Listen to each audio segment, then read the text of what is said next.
So what happens if you wake up in your van some morning and you don't have any heat and it's cold, you don't have any lights because there's no power, your refrigerator has things melting in it, and you realize that your battery is dead and you're 15 miles out in the boonies from any person or any place?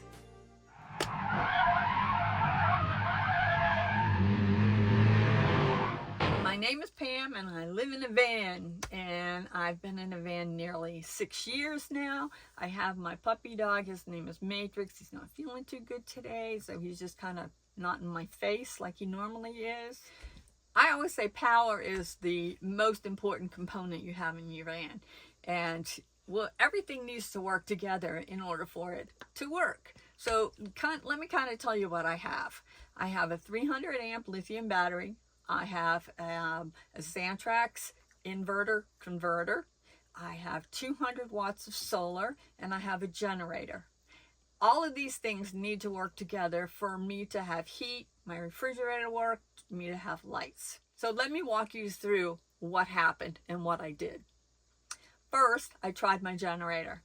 It did not work. Second, I looked at my solar charger to see if that was going to work for me.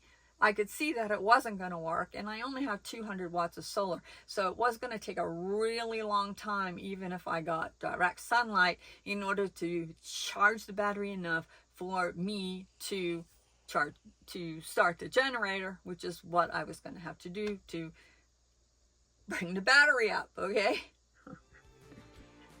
So I'm going through all the gauges. my controller from my solar wouldn't come on, so I was SOL when it came to that. So no generator, no solar. But my biggest concern was that my refrigerator was defrosting, and I had just gone to the grocery store, so I knew that I had to leave this beautiful spot that I was in and go find electricity in order to plug it in to my 30 amp in order to get the battery up so I could turn the generator on so I could have power. Fortunately for me, I'm a Good Sam member. That's not Sam's Club. That's Good Sam. It goes with Camping World, and there was a Camping World 30 miles from me. So I drove the 30 miles from the place I didn't want to leave over to Camping World, and they're very accommodating over there. I love them. People hate Camping World, but I actually love them. They have a courtesy station where you can dump for free. And so I just went in and told them my problem, and they said, no problem, just go plug in. They have 30 amp. They have several of them along there that they use, but they let clients use or customers use too. So I went and I just plugged in 30 amp.